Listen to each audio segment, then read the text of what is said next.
Abdoulaye jërëjëf doyen Mbodj yéen waa presse bi maa ngi leen di jaajëfal ci teewaay bi su ma wax nag du gudd noonu trop parce que waxtu bi daanaka daf ñu xoj ñaari poñ rek laa bëggoon a ñëw laata boobu damay jaajëfal njukkal waa F24 di am benn pensée particulière à notre Alioune Sané qui est aujourd'hui sous les liens waralu ko lu dul wone fit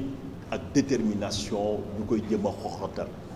loolu bu weesoo maa ngi remercier experts yi nga xam ne ñoo daanaka tolof ak ndëgg sërëx yi nga xam ne Macky Sall laloon na ko 2019 ñu jàngat ko indi nañ ci en tout cas ay saafara yi nga xam ne tey dañ nañu permettre ñu jàmmarloo ci élection yi di ñëw ak le pouvoir en place mais ñoom seen jaan wàcc na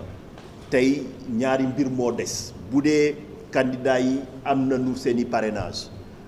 bu dee def nañu seen dédoublonnage beneen bi moom mooy ba sànq ci suba conseil constitutionnel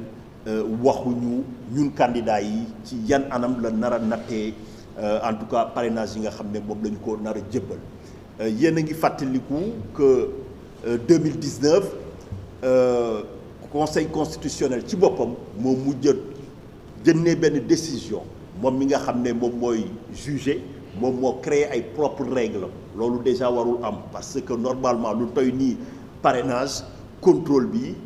loi moo ko war a organiser mais pas un droit dérivé des juges yi nga xam ne ñoom suba boo d'accordul ak ñoom ñoo créé règles yi nga xam ne moom lay appliquer loolu moo tax aussi F24 di laaj tey conseil constitutionnel comme processus bi daanaka li ci desati bëriwut foog ñoom ñu génn àddu ci benn mbir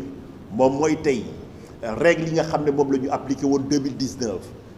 ñëpp a ci teg seen i gët Union européenne nee na amoon na ay sooxe il fallait ñu soppi ko société civile wax ko observateurs yi nga xam ne nekkoon nañu fa wax ko tey est-ce que conseil constitutionnel nga xam ne ñoom ñooy gardien de la légalité est-ce que ñoom taxaw nañu pour soppi règle yooyu parce que dañ ko war a soppi gis nañ seen limite ak seen insuffisance ba ñu ko appliquer lu koy biral moom mooy jox leen ci benn misaal mooy ñu bëri dañ leen dàq bu ñu leen dàqee moom mooy lan pour autre motif ñu ne la autre motif am na doublon interne xam nañ lan la wund maanaam ay nit benn parrainé ñaari candidat doublon externe moom mooy candidat yi seen bopp ñu am ay même nit ñi tout ça wala yow nga jël en tout cas am loolu mais bi nga xam ne kenn ba sànq suba xamu ko moom mooy autre motif bu ñu la dàqee autre motif moom mooy daal comme nu ko benn doyen doon waxee dañ lay dàq nga ñibbi sa kër ci ëllëg sa nga ñëw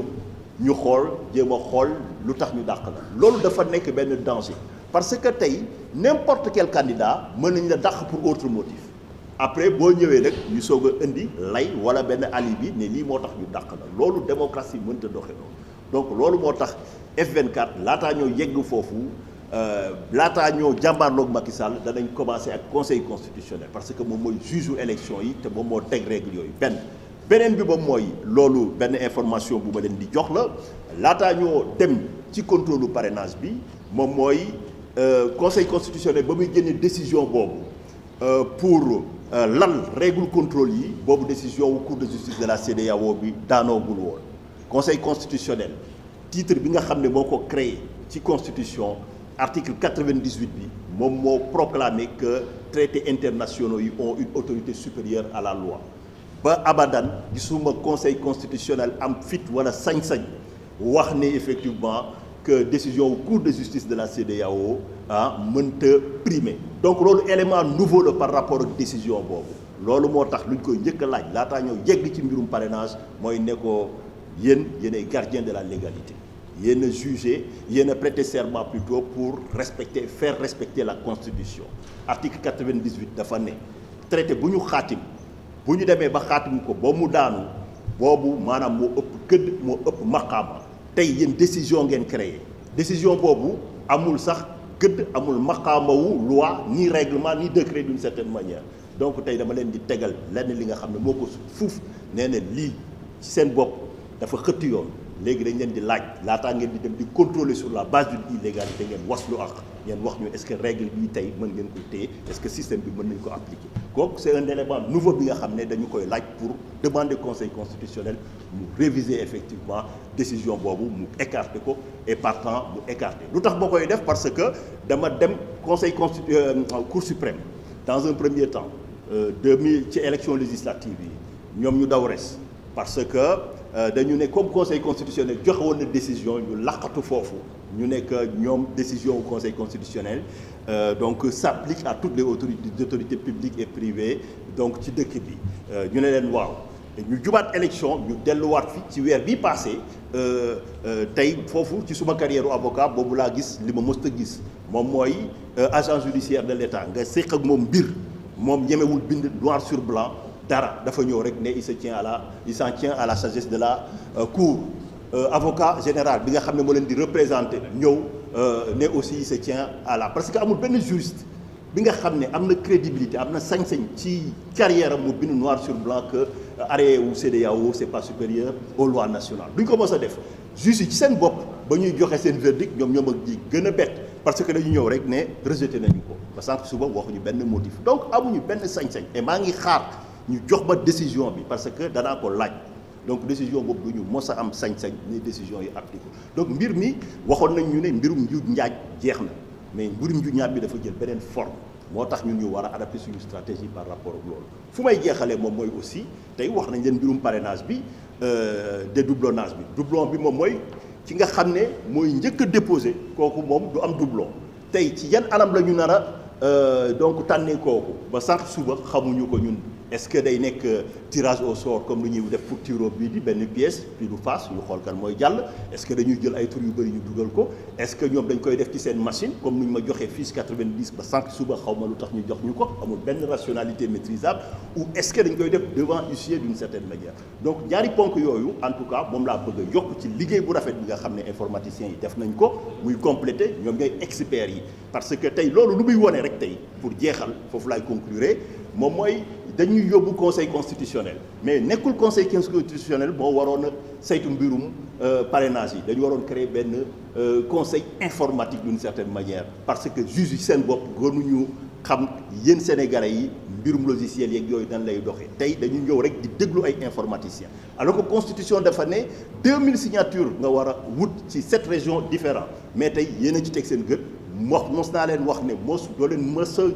contrôler signature parce que mënu leen ko tey ay données bêta alpha la ñu nar a contrôler et que loolu ay naxaate la première usurpation bi première donc illégalité bi loolu la maanaam ñu ne la yow ay signature nga war a wut ñu contrôler ko nga indi signature ñu teg fële ñuy xool ay numéro pièce d'identité foo dëkk date d'expiration yooyu boobu première njombe bi ak njuuj njaaj bi foofu la woon voilà donc en tout cas ci bu loolu weesoo peut-être xanaa c'est pas la peine de résumer en français ou en 2 mots je sais pas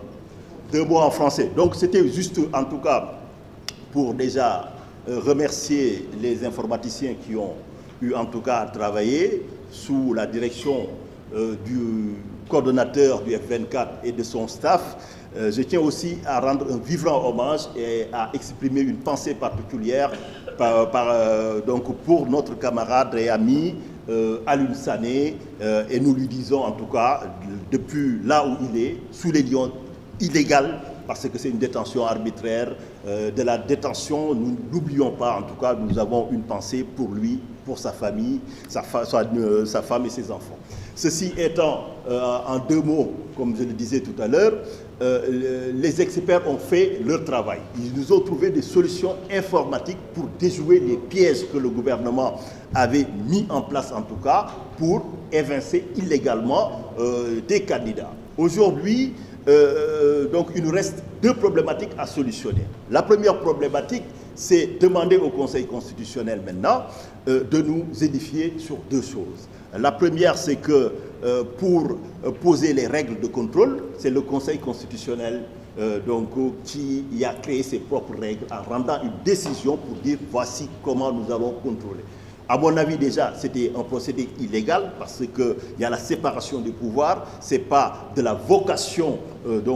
ni de la mission du Conseil constitutionnel de créer des règles. Le législateur doit légiférer. Ensuite, l'exécutif appliquer, et quand il y a un problème, le Conseil constitutionnel doit appliquer. Donc ils ont créé. Mais on a laissé passer cette illégalité. Mais aujourd'hui, il y a un fait nouveau aujourd'hui qui change la problématique. Parce que lorsque cette décision était donc rendue à l'époque, l'arrêt de la Cour de justice de la CEDEAO n'était pas encore disponible d'une certaine manière. L'arrêt est intervenu le 28 avril 2021, jugeant le système de parrainage illégal et avait demandé injonction au Sénégal de le supprimer. Aujourd'hui, au sens du droit public, c'est un élément nouveau. Nous allons ressaisir le Conseil constitutionnel pour lui dire: écoutez, aujourd'hui, nous vous demandons de faire application de l'article 98 de la Constitution sénégalaise qui dit de manière très claire que les traités ou accords régulièrement ratifiés ont une autorité supérieure à la loi. Et votre décision qui vous sert de base n'est même pas une loi, ce n'est même pas un degré, mais c'est du droit dérivé que vous l'avez créé. Donc nous vous demandons effectivement d'en tenir acte et d'en tirer toutes les conséquences de droit. J'ose espérer, en tout cas, je ne vois pas un juge constitutionnel digne de ce nom, je le dis bien, qui dira effectivement que le même chapitre de la Constitution qui a créé mon organe, qui m'a donné mes fonctions et qui consacre la primauté des traités internationaux n'est pas applicable. Mais quel que soit en tout cas l'issue par rapport à cela, pour conclure en tout cas, nous allons prendre nos devants. Prendre nos devants, c'est quoi? C'est que dans les jours à venir, en tant que candidat, en tant que membre effectivement du F24, nous allons exiger du Conseil constitutionnel de décliner en tout cas les règles en nous disant effectivement est-ce qu'ils vont tenir compte des imperfections, des impairs en tout cas qui ont été relevés par tous les observateurs, que ce soit l'Union européenne, la société civile et les observateurs qui étaient en tout cas autour du processus de contrôle. Merci pour votre attention. Merci. Nous allons donner la parole à Moudou. C'est bon? D'accord, donc nous arrivons au terme.